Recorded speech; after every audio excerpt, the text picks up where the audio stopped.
তো আজকে আমরা জানব সাপোর্ট কী। সাপোর্ট কী?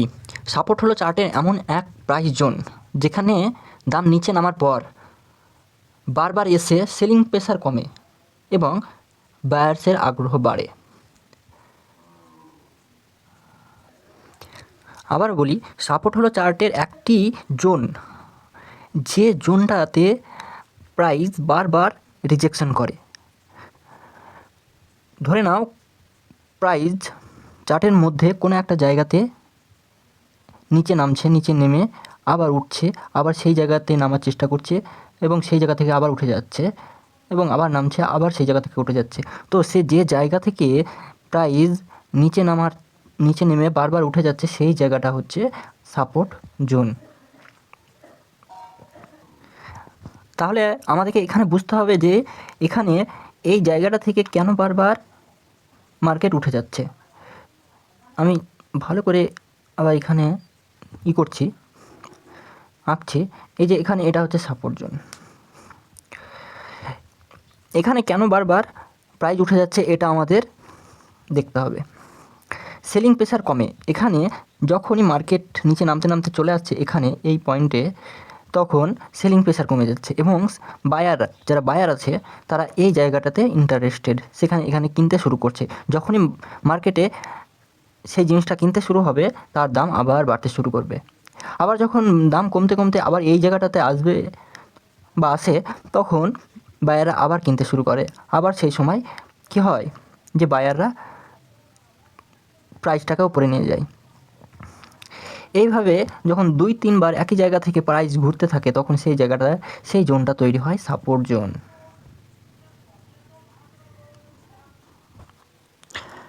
এখন তোমাদের বলবো সাপোর্ট কেন তৈরি হয়। যখন প্রাইস নিচে নামতে থাকে এবং একটা নির্দিষ্ট জায়গাতে চলে আসে এবং সেই জায়গা থেকে অনেকে ভাবে যে মার্কেট অনেকটা নিচে নেমে গেছে। তো এই জায়গাতে অনেকে প্রফিট বুকিং করতে থাকে। সেই সঙ্গে যারা মার্কেটে বাই করার চিন্তা ভাবনা করে সেই জায়গাতে বাই করতে শুরু করে। এর ফলে মার্কেট আবার ওপরের দিকে যায়। কেন যায়? মার্কেটে যখন বায়াররা বাই করতে থাকে তখন তার দাম বাড়তে থাকে এবং ওই বায়াররা যখন আবার প্রফিট বুকিং করতে থাকে তখন আবার দাম কমতে থাকে এবং ঠিক সেই জায়গাতে যখন আবার আসে তখন বায়াররা ভাবে এই জায়গা থেকে আবার বাই করবে এবং সেই জায়গা থেকে আবার মার্কেট উপরে চলে যায়।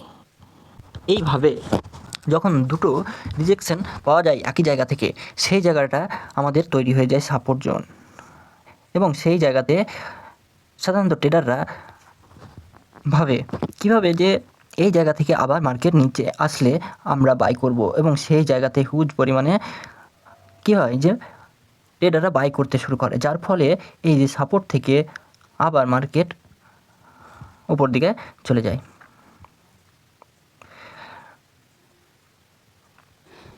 তাহলে এখন আমরা চার্টে সাপোর্ট কীভাবে সাপোর্ট খুঁজে পাবো চার্টের মধ্যে, যেটা খুঁজে পেলে আমাদের ট্রেড করা অনেক সহজ হয়ে যাবে।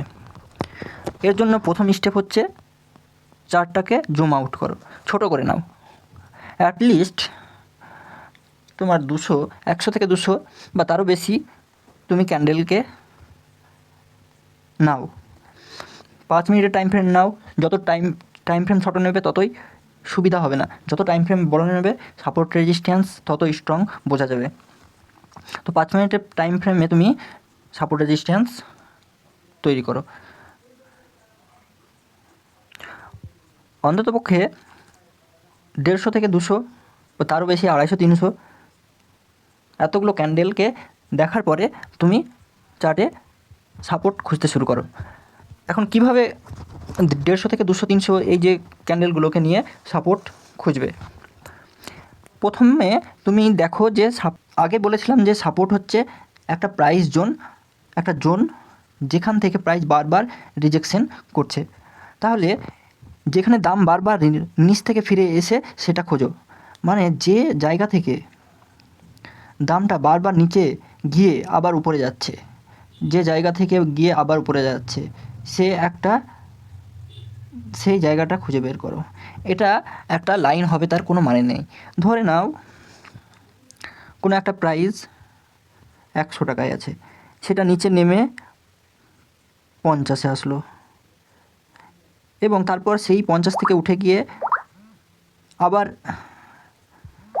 100-তে গেল, এবং সেখান থেকে উঠে নিচে নামতে নামতে সে 49-এ চলে আসলো, এবং আবার উঠে গেল,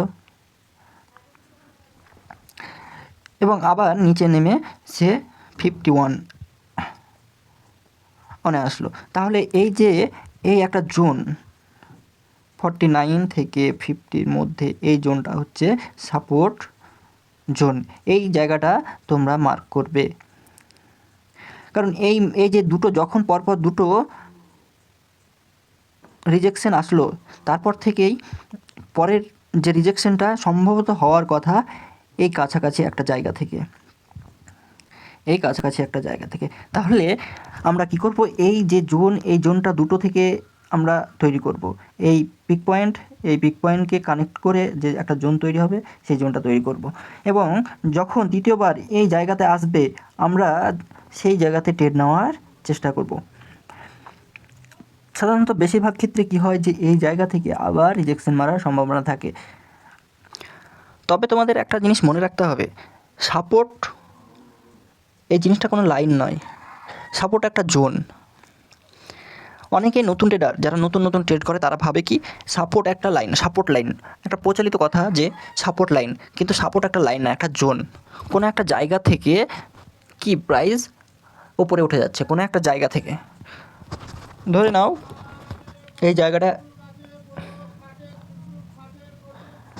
কোনো একটা স্টক, কোনো কিছুর দাম ধরে নাও যে ওপর থেকে এসে নিচে এখানে নামলো, এবং সেই জায়গা থেকে উঠে গেল। এখন কি হয় যে পরবর্তী যে নিচে নামা সেটা একদম এক্স্যাক্ট সেই জায়গায় হবে এর কোনো গ্যারেন্টি নেই।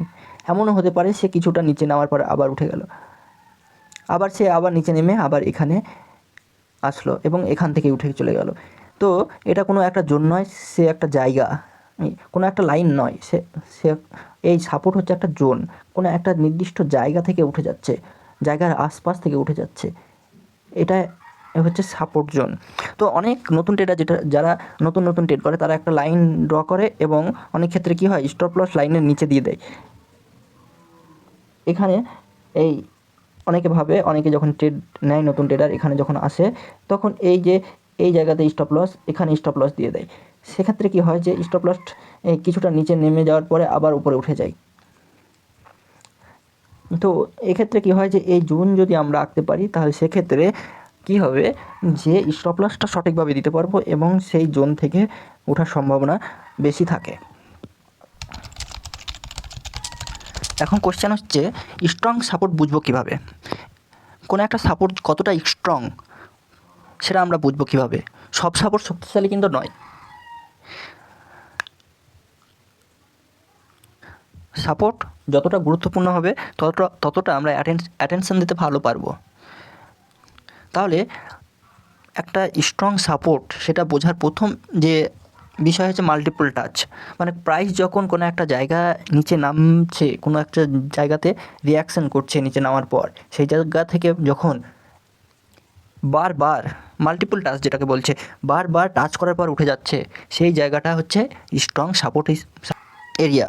কোনো একটা এরিয়া, এই এরিয়াতে আসার পর বারবার যখন কি হচ্ছে উপরে উঠে যাচ্ছে, তখন এই যে জায়গাটা, সেই জায়গাটা হয়ে যাচ্ছে স্ট্রং সাপোর্ট। স্ট্রং বাউন্স মানে কোনো একটা জায়গা থেকে যখন স্ট্রং বাউন্স মানে বড় ধরনের মুভ আসে, নিচে নামতে কোনো একটা জায়গা থেকে সে যখন বড়োভাবে উঠে যায়, মানে সেই জায়গাতে অনেক বায়ার ছিল, এন্ট্রি করার ফলে কী হয় প্রাইসটা অনেক উপরে উঠে চলে গেছে। তো যার ফলে কী হয় যে প্রাইস যখন আবার নিচে নামতে থাকে, সেই জায়গাতে কী হয় প্রাইস আবার উপরে যাওয়ার সম্ভাবনা খুব বেশি থাকে। এবং এই যে বুলিশ মুভমেন্ট মানে বড় মুভমেন্ট, এই জায়গাটা হচ্ছে সাপোর্টের ক্ষেত্রে সবথেকে গুরুত্বপূর্ণ। তৃতীয় নম্বর হচ্ছে লং উইক। সাপোর্টের কাছে ক্যান্ডেলের যে উইক সেটা যদি অনেক বড় হয়ে যায়, কী হয়, ক্যান্ডেল সাধারণত একটা ক্যান্ডেল এরকম হয়, এই যে দাগটা দেখছো, এই দাগটা হচ্ছে উইক, এই যে দাগ, এই উইক। তো সাপোর্টের কাছে যদি একটা বড় উইক তৈরি করে, এই কিছুটা উইক তৈরি করে, বা এখানে যে এই উইকটা দেখছো, এই উইক তৈরি করে, বা তোমরা এখানে লক্ষ্য করলে বুঝতে পারবে যে এখানে একটা যদি উইক এরকম তৈরি করে, তাহলে সেই যে জোন, সেই সাপোর্ট জোনটা হয় স্ট্রং, এবং সেখানে আমরা একটা প্রবলভাবে আশা করি যে সেই জায়গা থেকে প্রাইস উপরের দিকে যাবে। তাহলে নিশ্চয় সাপোর্ট রেজিস্ট্যান্স আমরা ভালোভাবে বুঝে গেছি। আরেকবার বলে দিই, সাপোর্ট হচ্ছে সেই জায়গা যে জায়গা থেকে মার্কেট রিয়াকশান করে এবং মার্কেট নিচে নেমে সেই জায়গা থেকে আবার উপরে উঠে যায়। কেন উপরে উঠে যায়? কারণ সেই জায়গাতে সেলিং প্রেশার কমে যায় এবং বাইং প্রেশার বৃদ্ধি পায়। বায়ার্স থাকে ওখানে, তারা কী করে, বাই করতে শুরু করে, যার ফলে দামটা আবার বৃদ্ধি পেতে শুরু করে। তাহলে ভালোভাবে মাথায় এটা ঢুকে নাও। এরপর আমরা লাইভ চার্টে সাপোর্ট রেজিস্ট্যান্স যেগুলো আলোচনা করলাম সেগুলো আমরা দেখব এবং লাইভ চার্টে ভালোভাবে বুঝে নেব, আমাদের যে ক্লিয়ার ধারণা সেটা আমরা পেয়ে যাব। চলো, তো বন্ধুরা, পরবর্তী ভিডিওতে সরাসরি চার্টের মধ্যে গিয়ে আমরা দেখব কিভাবে চার্টের মধ্যে সাপোর্ট রেজিস্ট্যান্সটা তৈরি করব, কিভাবে খুঁজে বার করব, কিভাবে মাল্টিপল টাচের মাধ্যমে সাপোর্ট রেজিস্ট্যান্স খুঁজব, কিভাবে লং উইক, স্ট্রং রিজেকশন এগুলোকে ব্যবহার করে সাপোর্ট রেজিস্ট্যান্স তৈরি করব, এইগুলো আমরা লাইভ চার্টে সম্পূর্ণভাবে দেখব এবং খুঁজে বার করব।